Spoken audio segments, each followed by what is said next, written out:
Sometime in the last 24 hours, you almost certainly did this.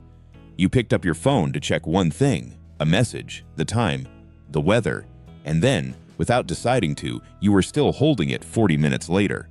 You could not have told anyone what you watched. The videos did not stay, but the 40 minutes were gone. And somewhere underneath, a quiet thought surfaced. Something about my attention is not what it used to be. You are not imagining that. And in the next 7 minutes, I am going to show you exactly what the science says is happening inside your skull when you scroll. Not the moral panic headlines, but the actual measured findings from nearly 100,000 people.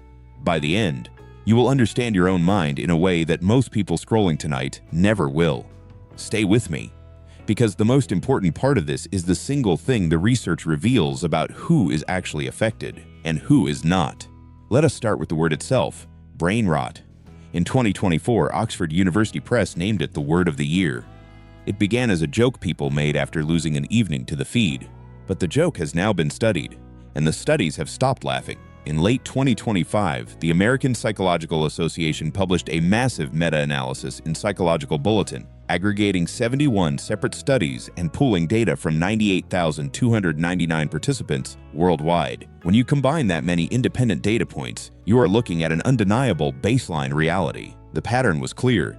Heavier use of short-form video was associated with measurably poorer performance in two specific areas: attention and something called inhibitory control. Inhibitory control matters even more than attention.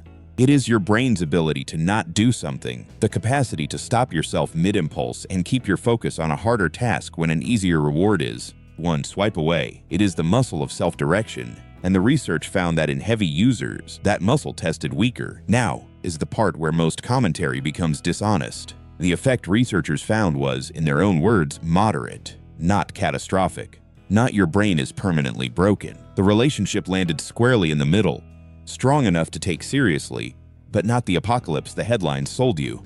The damage is real, but it is not destiny. So what is happening mechanically inside your head?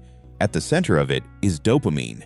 Most people misunderstand this neurotransmitter. It is not the chemical of pleasure, but the chemical of anticipation.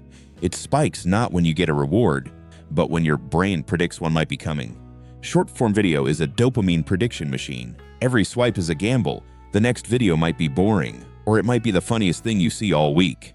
That unpredictable possibility of reward is the exact mechanism that makes slot machines compelling. The format did not invent this loop. It just delivered it to your hand for free on an infinite supply. This is why the autoplay feature matters so much.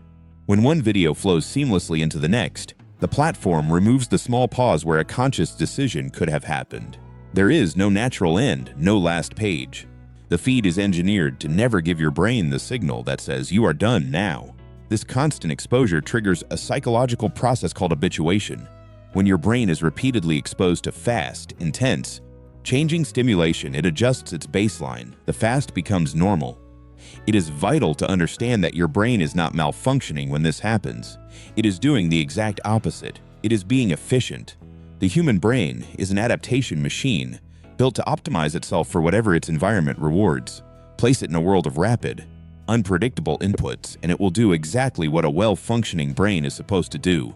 It will tune itself for speed. But once the fast becomes normal, everything's slower. A book, a deep conversation, the work task that takes 90 minutes to yield a result begins to feel almost intolerable. Your brain has not lost the ability to do those deep tasks. It has simply optimized with great efficiency for a different speed. That is brain rot, described accurately. Not structural damage, but a brain working exactly as designed, on a diet it was never designed for.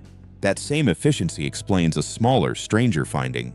Researchers found that short-form video use specifically interfered with prospective memory, your ability to remember to do something you intended to do later. You walk into a room and forget why. You pick up your phone to send a critical message, only to realize 40 minutes later you never sent it. That is not a character flaw. The constant context switching of the feed, jumping from a cooking video to a tragedy, then to a joke every 8 seconds, overloads the exact cognitive system your brain uses to hold an intention in place. Your intention-holding system is simply being run at a speed it cannot sustain. But now we arrive at the most critical finding in all of this data, and the one almost no headline reported. When researchers analyzed the numbers, The negative cognitive effects were not strongly linked to total screen time. Read that again. The clock alone was not the clearest predictor of harm. What predicted the cognitive cost was the nature of the use, specifically scrolling that had become compulsive, unregulated, and emotionally driven. The person who reaches for short-form video to escape discomfort or anxiety is feeling like they cannot stop. That is where the cognitive deficit tracked. The person who watches the same number of minutes with an active sense of choice, who can easily put the phone down, did not show the same negative effects. That distinction changes everything. Brain rot is not a story about a substance. It is a story about a relationship. The real question is not how many minutes you watch, but who was in control. Was the scrolling something you were choosing to do, or was it something that was happening to you?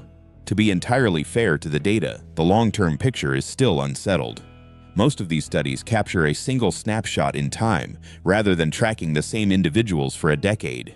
They show association, not absolute proven causation. Furthermore, history shows us that every generation panics over new technology. The novel, the radio, and the television were all accused of rotting the minds of the youth in their time. Skepticism is a necessary part of this conversation. The honest position is that the evidence is strong enough to take seriously and incomplete enough to stay humble about.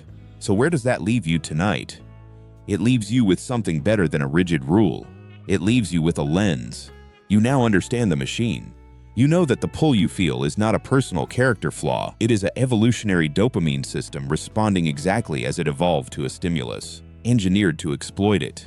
You know that your boredom towards slower things is not a permanent loss, but a temporary recalibration, and recalibration runs in both directions. The brain that can be retrained toward fast can be retrained back toward deep. It was always the same brain.